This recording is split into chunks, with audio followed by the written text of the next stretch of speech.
Here in my shrine, I grow ever nearer to you. Your eyes once were blinded. Now, through me, do you see? Your hands once were idle. Now, through them, do I speak. And when the world shall listen, and when the world shall see, and when the world remembers, that world will cease to be. Miraak's journey originated in the Merethic Era, a period eons before Skyrim's event, and even before recorded history began. Within the vast expanse of approximately 4,000 years, dragons held dominion over mortals. It was during this epoch that Miraak, presumably a Nord, served as a dragon priest in the northeastern reaches of Skyrim, now known as the island of Solstheim. His name, Miraak, meaning allegiance guide, signified the trust he garnered as a devout member of the dragon court. However, Miraak's contentment waned over time. He trusted for more. He sought out Hermaeus Mora, driven by hunger for greater knowledge and power, contemplating a shift from one master to another. This pursuit led him to encounter a black book, bringing him face to face with the Daedric prince Hermaeus Mora. Recognizing Miraak as a Dragonborn, the very first of his kind, Hermaeus Mora extended an offer to become his champion. In accepting, Miraak gained profound knowledge of this dragon lineage, unlocking the ability to wield the Thum, the dragon language, allowing him to command dragons and absorb their souls, thus harnessing their power. Eagerly wielding this newfound might, Miraak turned against the dragon who once ruled over him. His actions were relentless. He slew numerous dragons, possibly even surpassing 100 in his favor for power. Pledging himself to Hermaeus Mora's service, Miraak became the champion of the prince, mastering the control of dragons' destinies. The source of Miraak's dragon abilities remains shrouded, with two plausible theories offered. Some speculate that these powers are a bestowed gift from Akatosh, while others attribute them to Miraak's pact with Hermaeus Mora. Although the term Dragonborn suggests an inherent birthright, instances like Alicia's late acquisition of dragon blood imply that its potential for bestowal by Akatosh is possible, even if you aren't inherently a Dragonborn.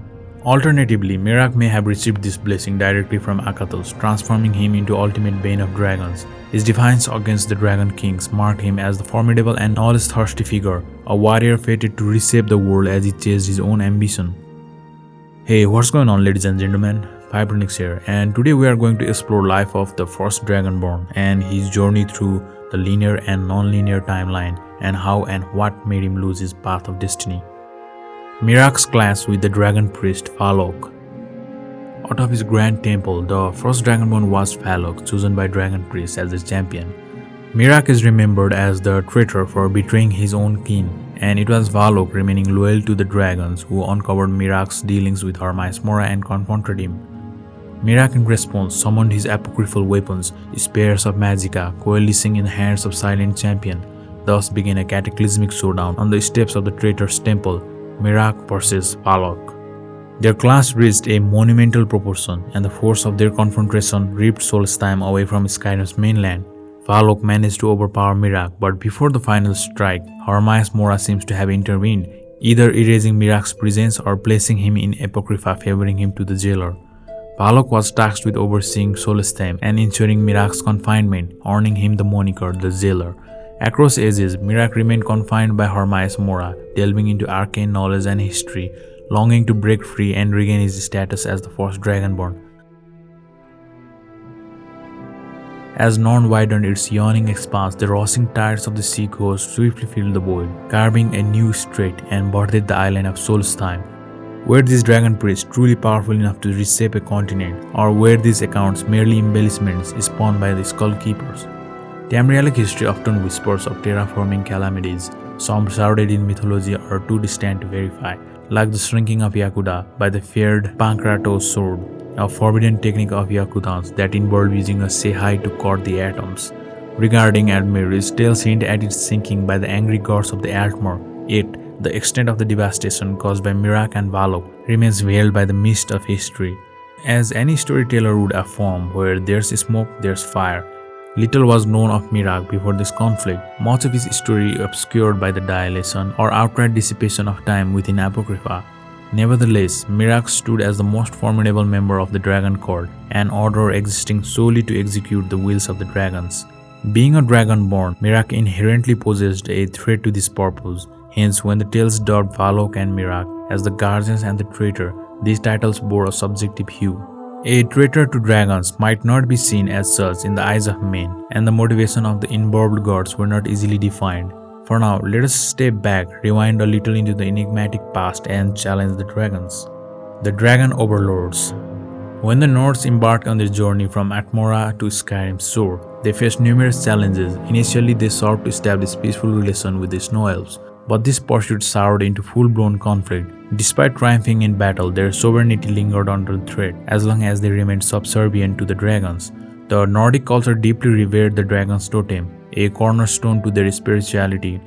Alduin represented the Nordic equivalent of Auriel, the god of time and bearer of an impending apocalypse. While not inherently superior to Nordic gods, dragons, due to their prevalence and dominance in ancient time, assumed a paramount role in Nordic beliefs. Texts from the era like the Dragon War depicted dragons embracing their dominion as god-kings over humanity. They perceived themselves as akin to Akatosh's image, superior to the lesser beings who worshipped them. In the dragon's perception, power equaled truth, embodying Alduin and the Nordic pantheon as the epitome of their truth. The dragons leveraged their biological superiority to justify ruling over the Nords, leaving humanity with little recourse. Paarthurnax summed it up as their inherent right to rule due to their innate power. The hierarchy might have endured indefinitely due to the Nordic reverence for dragons. However, the emergence of dragon cult accelerated descent. Elevating certain men sparked seeds of rebellion within this unequal structure. Inspired by dragons, the oppressive dragon priest ruled harshly. Their oppressive governance reduced the population to virtual slaves, straining the dragon's trust. When rebellion ensued, the Dragon War erupted as the people fought against the draconic overlords. Alduin the Old Eater. The lore of the Celtic cycle asserts that when the time arrives for the old world to perish and a new one to emerge, Alduin, the Black Dragon, manifests in Tamriel. His appearance is unaccompanied by mercy or negotiation, but by devastating firestorm, so intense that it can shift the mundas from one epoch to another. However, when Alduin emerged, claiming to be the firstborn son of akatosh or Auriel, and then renouncing his responsibility to pursue his own desires, it plunged the North into disorientation. The Nords revered their powerful dragon overlords, but unrest brewed among them due to oppression. While the dragons seemed indifferent to this mounting discontent, they delegated authority to dragon priests, who managed humans alongside kings on behalf of the dragons, maintaining a hands-off approach to the governance. Alduin veered from his old-ending role, aiming instead for old domination. The origins of Dragonborn's creation are uncertain, possibly manipulated by Hermaeus Mora or influenced by akatosh. Amidst this, the Dragon War erupted, mortals challenging dragons. Legendary heroes implored Miraak, a Dragonborn, to aid in slaying Alduin, but he chose personal pursuits over humanity. Miraak believed that he could confront Alduin on his own terms, if it served his goals. Miraak's role, or rather his lack of involvement in the war, holds pivotal significance in this tale. This betrayal of his kin occurred before the conflict erupted, motivated not by compassion for the oppressed masses, but driven solely by personal ambition. All the Nords possess an innate connection to the Doom, known as the Storm Boys, inherent in their nature. Referred to as the Children of the Sky, Nords believe that Kain's breath bestowed life upon them, granting the ability to channel the voice. While not unique among the Nords, mastering its full potential requires a rather rare talent and unwavering discipline. The origin of the Nords' mastery of the voice remains unclear, with various theories attributing to the Atmora, Dragon Priest, or Kain and Paarthurnax. Mastering the voice was a significant challenge for humans due to their limited voice and mental capacity. Miraak, the first Dragonborn, possessed exceptional abilities including absorbing dragon souls and learning powerful shouts inherently. He aimed to rival dragons rather than serve them, seeking greater power and knowledge that his masters withheld. Miraak's pursuit of forbidden knowledge led him to approach Hermaeus Mora, a daring quest to expand his abilities through their forbidden and quite foolish alliance. Hermaeus Mora and the Foolish Alliance. Miraak boldly disregarded the cautionary folktales about Hermaeus Mora, the abyssal Sephilarch, and dared to strike a pact with the enigmatic entity. Known in the stories as the Woodland Man, Hermaeus Mora was often depicted as a seducer, a cautionary figure to be avoided. However, Miraak, unyielding in his audacity, forged an agreement with the Gardener of Men, becoming the princess champion in exchange for forbidden knowledge. This granted him unparalleled power, unbeknownst to other priests, and even dragons reigning over the north. From within Mora's intricate and labyrinthine realms, Miraak unearthed long-lost, never-before-spoken words in the ancient tongue of the Dove. He could assume the aspect of a dragon, a formidable feat, and most significantly, he possessed the ability to command dragons at his will. This act of defiance against the draconic overlords, as Paarthurnax once stated, was an affront to their inherent belief that dragons were destined to dominate. The Dragon War text explicates how dragons embraced their supremacy over men, believing themselves superior beings fashioned in the likeness of Sor, Auriel, Alduin, or Akatosh, names attributed to the fractured dragon god of the time. Miraak with ease absorbed dragon souls, channeling their essence into potent words of power. To a dragon, debate and combat were one and the same, mere forms of philosophical engagement. Dragons prided themselves on the artistry of their rhetoric, yet Miraak proved himself to be the master of debater, wielding linguistic prowess comparable to their unconventional rhetoric. Another testament of Miraak's influence in those days of mankind was that one of the acolyte priests was none other than Ajidal. The fact that Ajidal, a notable figure, is considered an acolyte of Miraak underscores the astonishing command Miraak held over the Storm Boys. Miraak and his acolyte priests found themselves unwelcome within the ranks of the Dragon Court, prompting them to operate on the fringes of Skyrim, particularly in the Solstheim region. While the status of Solstheim as part of the mainline during the time remains uncertain, Miraak's influence undoubtedly extended from his temple in the northeast, undermining both dragons and their human servants. While the Dragon War erupted and the Nordic masses rebelled against the draconic overlords, Miraak opted for non-participation. His reasons remain speculative. Perhaps he saw no advantageous opportunity in the conflict, or he found amusement in allowing the two opposing forces to annihilate each other. In this scenario, Mora's ulterior motives aim to prevent Miraak from fulfilling his true purpose in life, a topic we'll delve into shortly. The critical takeaway is that Miraak's neutrality during the Dragon War stands as the one grave mistake sealing his doom. While it may have prolonged his life beyond ordinary human limits, his fate was inexorably tied to this seemingly inconsequential decision. As the war raged on, men faced devastating losses. The Nords, renowned for their formidable warriors and talented tongues, possessed a vast number of powerful mages.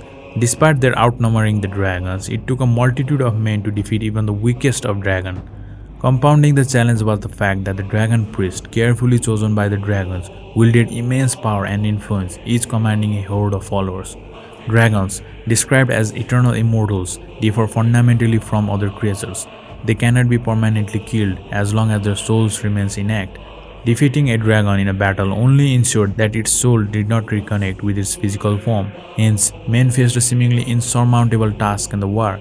Even when some dragons defected to aid the men, such as Paarthurnax teaching new words to powerful tongues, the reassembling of Alduin's armies through soul regeneration posed a singular and unfathomable threat. The inner councils of men hesitated to trust these torn skulls or torn cloaks in terms of men, especially considering Paarthurnax's former role as Alduin's lieutenant. The key to ending the conflict lay in consuming Alduin's soul, a feat only achievable by a legendary Dragonborn champion, one not only powerful enough to defeat Alduin but also to absorb his essence, ultimately putting an end to the world-eating peril.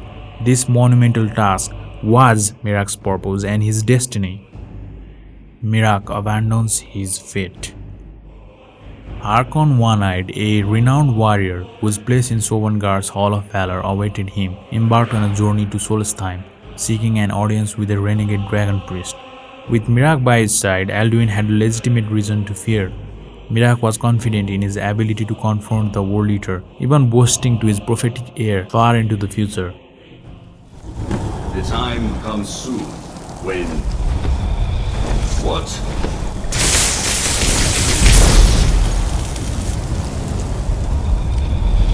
Who are you to dare set foot here? You are Dragonborn. I can feel it. And yet... So you have slain Alduin. Well done. I could have slain him myself back when I walked the earth. But I chose a different path. You have no idea of the true power a Dragonborn can wield.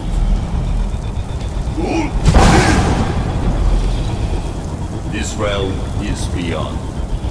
You have no power and it is only a matter of time before Solstheim is also mine. I already control the minds of its people. Soon they will finish building my temple, and I can return home. She can await my arrival with the rest of Tamriel.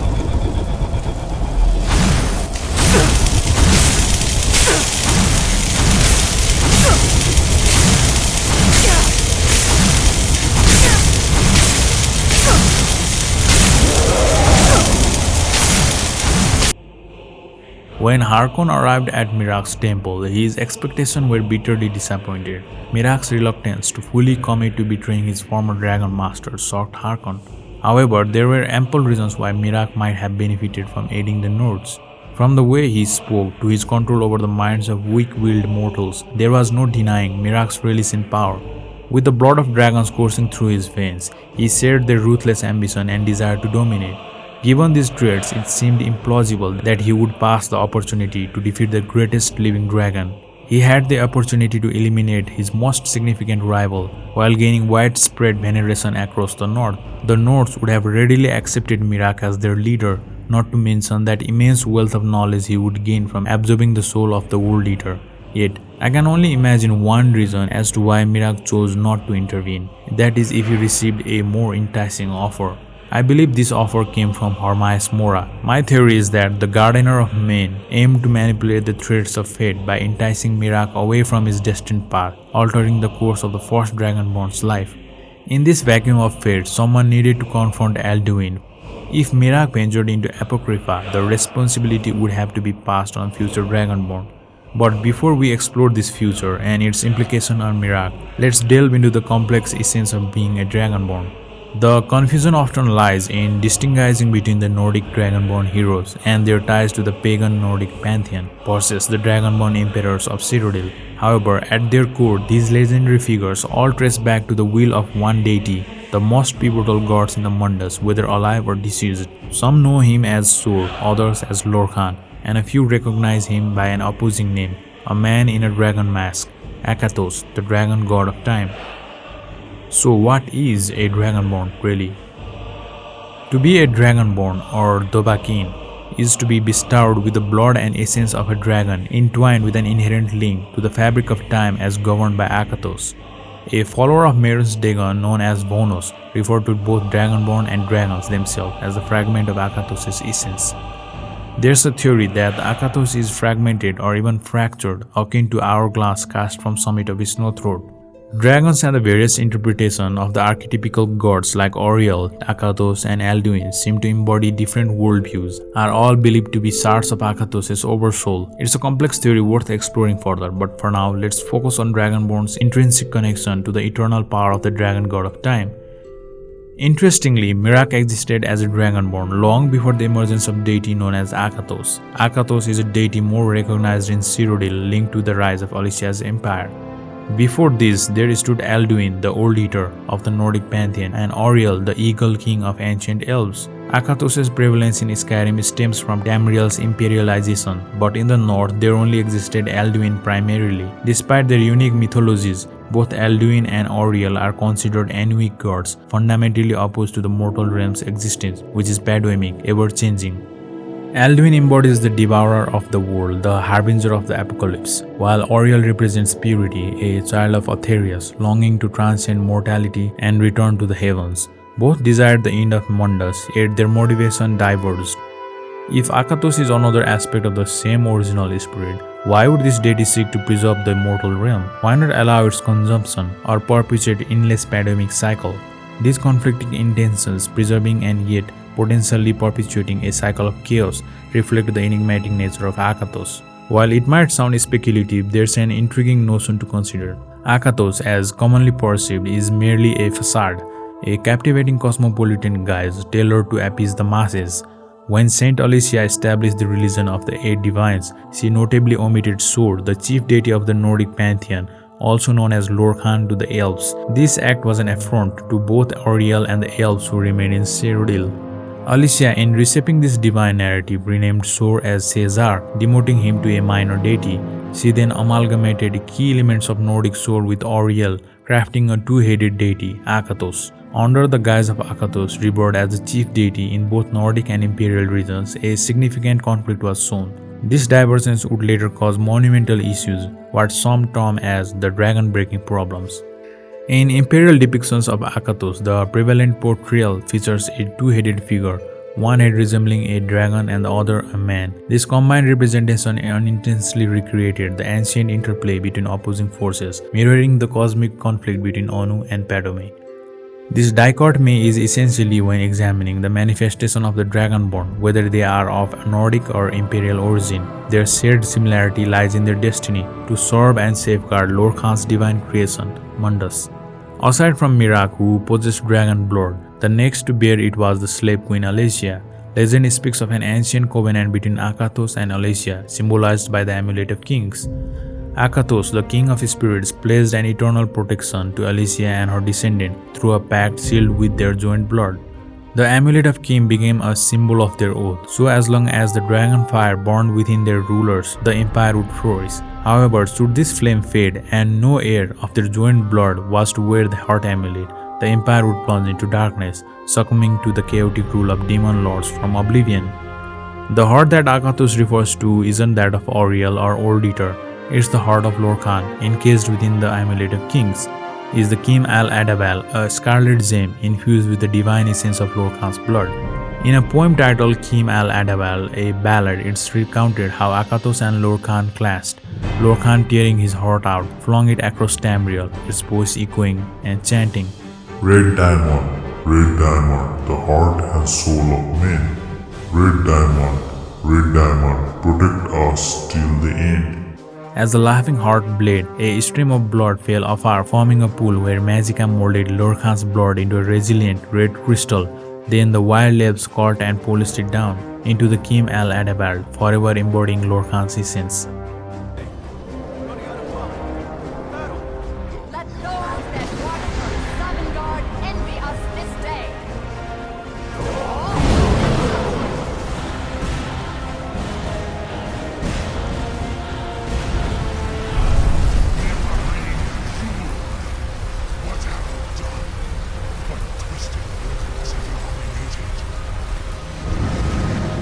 When Miraak withdrew his support during the Dragon Wars, the ancient Nordic heroes had no choice but to banish Alduin forward in time. However, this was merely a temporary fix, and the responsibility would eventually pass to another. While Miraak evaded his fate within the complex labyrinth of Apocrypha, destiny wove a new reality, foretelling the emergence of Miraak's successor through the prophecy of Dragonborn. As chaos settled across the 8 corners of the world, when the brass tower stirs and time bends, when the sacred fire falters and the red tower quakes, when the Dragonborn ruler loses dominion and the white tower crumbles, when the snow tower stands broken and kingless, the World Eater stirs and the fate turns upon the last Dragonborn. Alduin, the World Eater, resurfaces, so the Bane of Dragon rises once more. The last Dragonborn vanquished Alduin, thus fulfilling Miraak's intended purpose and rendering Miraak redundant in the eyes of deity who bestowed him the powers of a Dragonborn. The last Dragonborn was led to Solstheim, where Miraak's oppressive rule had poisoned the local minds. Aware of the unfolding fate, Hermaeus Mora made his presence known to this new hero, offering an accord. I am the mystery at the end of existence. The first secret whispered at the dawn of creation. I am the guardian of the unseen, and the question unanswerable.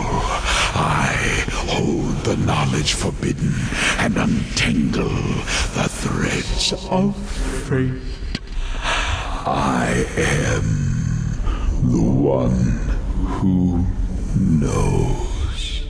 Understanding that Miraak's ambition would lead him to rebel, Hermaeus Mora took the last Dragonborn as his new champion. And so, after centuries, Miraak faced the consequences of his critical error out of the summit of Apocrypha. The first Dragonborn made his defeat at the hands of the hero he inadvertently brought into existence by neglecting his own duty. Whether it was the whispers of Hermaeus Mora or simply the weight of Miraak's arrogance that led him to spare Alduin, the existence of last Dragonborn was inextricably linked to the looming threat of the Old Eater. the inevitable. It seems Miraak anticipated Hermaeus Mora's betrayal, possibly regretting not aiding his fellow countrymen during his years of service to the prince. Yet, he understood that his only path to freedom was obstructed by the last Dragonborn, an ultimatum of kill or be killed.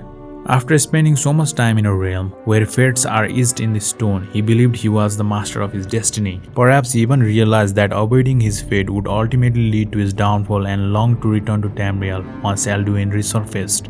However, the prophecy of the Dragonborn had been etched into the fabric of reality once more, leaving no room for retreat. In the end, only the demon knowledge Hermaeus Mora could wield the power of fate with such certainty. Thus concluded the tale of perhaps the first Dragonborn. He might have departed the realm of linear time, but could not elude the slow and cruel grasp of destiny. His fate had been sealed long ago, and ultimately, bestowed by his own blood, Miraak met his demise. And unlike our previous Elder Scrolls villains, I don't see Miraak as a tragically villainous character.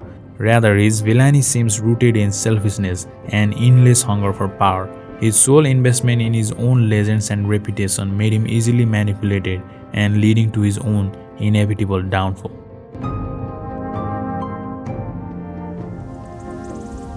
And as always, I hope you have gained some insight and enjoyed your time here. And if I've been unclear or inaccurate in any ways, please feel free to let me know down in the comments. Otherwise, may Talos guide you on your quest, and I'll see you on the next one.